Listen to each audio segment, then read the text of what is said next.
What's going on, guys, and welcome to another episode of the Crack a Pack series. Today we are opening up a pack of Journey Into Nyx. This is something that we pretty not rarely open. We open it every once in a while. It's not the most exciting set, unfortunately, but there are some interesting cards in here, so of course we will go through every single card and look at it from a pack one, pick one perspective. So hopefully we'll be able to tell what our actual first pick would be if we were drafting this set. I did play during this time. I did not actually draft this set, however. I do know some of the mechanics and some of what's good during this, or what was good during this time, so we'll go through everything.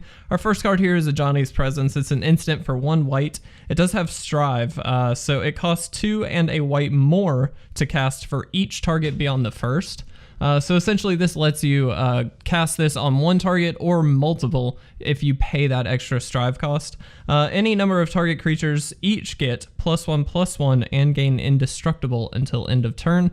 I find this to be a pretty good combat trick. I like that it's flexible. You can pay it a little bit extra to get it on multiple creatures. That indestructible is really, really good. It is only a 1/1 buff, but for 1 mana, that's honestly not too bad. Being able to trade off, hopefully, or not trade off necessarily, but block where it would normally trade and then be able to profitably block after playing this card seems like a good thing to me. So I do like that one. Not amazing, but not bad either. Golden Hind, I hope I'm saying that correctly, is a 2/1 for 1 and a green. You can tap it to add 1 green to your mana pool. Pretty standard mana ramp card. I like cards like this. They're generally okay. I don't really like this on 2. A 2/1 for 2 is like a little below average. Being able to tap for a mana definitely helps, but doing it on turn 2 seems a little bit weird. Ideally, you want these earlier, like turn 1 literally is the best time for mana rampers. But that being said, in a deck where you're really trying to go big or you've got something really, really huge to play late game, this is a perfect card for it. I don't think this is something I'd take early on, but it's not bad either. Feast of Dreams is an instant for 1 and a black. Destroy target enchanted creature or enchantment creature. And yes, you did read that correctly. There were enchantment creatures in this set, which you could bestow onto other creatures.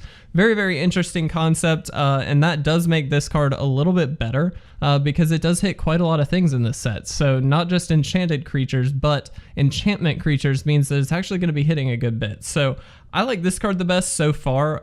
It's efficient removal at 2 and at instant speed. Seems pretty good.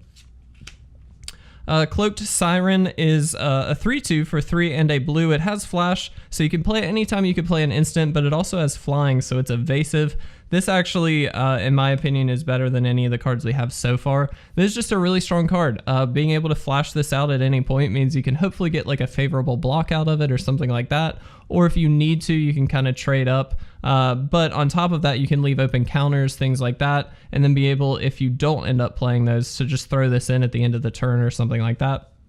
On top of it, though, it does have flying, and it is a 3/2 for 4, so it's actually pretty good value anyway. Being able to swing in for 3 in the air just is pretty solid. I mean, it's evasive, it's going to deal some damage, so I like this card a lot.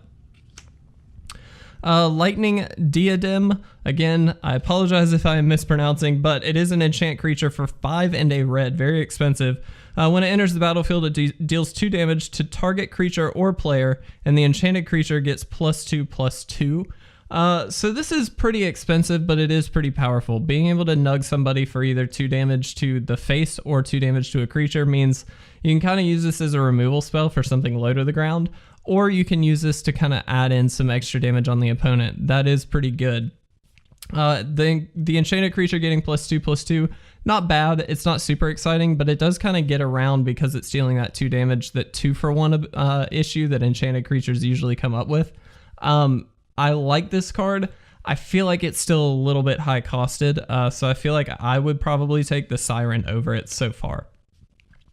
Laguna Trailblazer is a 0/4 for 1 white. It does have Heroic, so whenever you cast a spell that targets it, you can put a 1/1 counter on the Trailblazer. Heroic was actually a really interesting ability. I know Will tried to make a standard Heroic deck, which mild success, will maybe be positive and say mild success on that, but Heroic is a pretty cool mechanic. Being able to target it with just a combat trick and then be able to leave like a counter behind or something is pretty solid. So This is an interesting card. It's a slow card because it is just a 0/4. It's not doing anything except blocking in the early game, but you can get it down turn 1, so I'm actually not as opposed to this as I normally would be. And then being able to pump it with counters later on means hopefully it has some relevance, and with that high toughness, it's not easily going to be burned out. So it does stick around. It's, again, not amazing. I wouldn't pick it over the Siren for sure. Thassa's Devourer is a 2/6 for 4 and a blue. It is an enchantment creature. Again, we talked about that a little bit ago. It does have Constellation as well, so whenever it or another enchantment enters the battlefield under your control, target player puts the top 2 cards of his or her library into his or her graveyard. So this is kind of a mill card.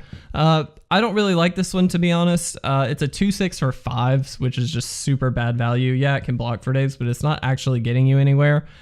Mill, surprisingly good in limited, just because you have less cards to actually get through. It's usually a 40 card deck versus a 60, and so it's actually a little bit easier to get there with this. However, you do still need a lot of enchantments to make this even really worthwhile. And so for me, I don't think this is a good card. I would not run this. Desecration Plague is a sorcery for 3 and a green. Destroy target enchantment or land. Again, enchantments does hit a lot more in this set, hence it costing a little bit more. So this is basically a removal spell in green for the most part, I will say. I do like this. I wouldn't normally pick this as like an early pick, but again, because it hits enchantments and some of those are going to be creatures, this actually has a little bit higher priority for me. Still probably not as good as the Cloaked Siren, but not bad. Flame Speaker's Will is an enchant creature for 1 red. It does have to be a creature you control, but that creature does get +1/+1, and whenever it deals combat damage to a player, you may sacrifice the will, and if you destroy target artifact. I don't really like this card. It actually kind of does a lot for only 1 mana, which is nice. It gives you some artifact hate built in, and just gives you a buff on a creature if you're interested in it. But it does a lot of things, but none of them are really that high value. Like +1/+1's not great. Destroying an artifact can be good, but it's very subjective. Sometimes you just won't have an artifact to hit, so seems kind of useless. So not a huge fan of that card. Cast into Darkness is also an enchant creature for 1 and a black. The enchanted creature gets -2/-0 and can't block. Really don't like this card. There are maybe some instances in like a really aggro-y deck where you just want a creature not to be able to block, and so you throw this in there and enchant one of their creatures. Maybe that's like the best case scenario, or you just like nullify a creature, by giving it -2 attack. Still doesn't seem great though. I probably just wouldn't run this if I'm honest. Phalanx, I'm saying that completely wrong. Formation is 2 and a white for an instant. It does have Strive as well. It costs 1 and a white more for each target beyond the first. Any number of target creatures each gain double strike until end of turn. This is very much a game ender kind of card. In a go wide strategy, you're able to kind of play this for multiple creatures and then just be able to double strike into the opponent for tons of damage. It also just gives you an out to kind of sweep the board on the opponent's side if they're blocking or if they have to block. Just give everything double strike and then you're good to go. Granted, it does cost quite a bit of mana to do that because you do have to pay that to every creature or every target beyond the first. So say you do 3 creatures, this spell all of a sudden costs 7. So it is a lot, but it can end a game for sure. It is a very, very powerful card. I'm going to keep it in this pile for now because I might actually pick that. Nightmarish End is an instant for 2 and a black. Target creature gets -X/-X until end of turn, where X is the number of cards in your hand. This is interesting because in the early to mid game, this is great. In the late game, it probably isn't. Most of the time, you're going to run out most of your spells in limited, especially because ideally you want to play as much spells or as many spells as possible. But it is technically a removal spell, and it is going to deal with a good bit. So maybe it is pretty good. I don't know. It kind of forces you to keep some things in your hand, which I'm not a fan of, but it is a decent removal spell. So I'm going to keep it again in this pile for now. Nyx Weaver is a 2/3 for 1, a black and a green. It does have reach, and at the beginning of your upkeep, put the top 2 cards of your library into your graveyard, and then you can pay 1 a black and a green and exile the Weaver. Return target card from your graveyard to your hand. actually have been very impressed with this card. So I did actually get to play with this just in some casual kind of play during that standard environment. This is a really deceptively powerful card. Yes, it is kind of self-mill, which isn't amazing, but being able to like chug through your deck, this is basically giving you an out to finding those cards within also helping you find those cards. Plus it does have reach. It is a 2/3 for 3, so it's going to be able to block in the air pretty profitably. So honestly, so far this is kind of my pick. I don't usually like picking gold cards early on, to be honest, and especially in a set where it's really not encouraged to pick gold cards as much, but I do really like this card. So for me, I'm going to pick this so far. But our rare is Hall of Triumph. It's a legendary artifact for 3 mana. When it enters the battlefield, you choose a color, and creatures you control of the chosen color get +1/+1.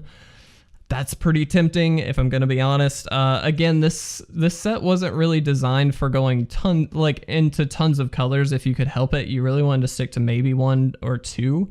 There are definitely flagship cards like the Nyx Weaver that kind of force you into 2 color, and you're probably gonna be playing 2 color. But if you favor 1, this seems like a really good card. Honestly, I feel like that's probably the reasonable pick. Nyx Weaver is also quite good. The only thing I don't like about Hall of Triumph, I will say, is that it is on turn 3 when you could be playing something like a Nyx Weaver, something that really impacts the board right away. This can impact the board right away if you already have creatures out, but if you don't, it is kind of a turn off. So just keep that in mind as you're playing this, but that's definitely what I would pick. If you disagree in the comment sections, please let me know. I'd be happy to have that conversation. But if you enjoyed this video, please make sure to leave a like or a comment down below, and make sure to subscribe to stay up to date on all of our awesome content. But with that, I'm gonna get out of here. Thanks for watching, guys. I'll see you in the next Crack-A-Pack episode.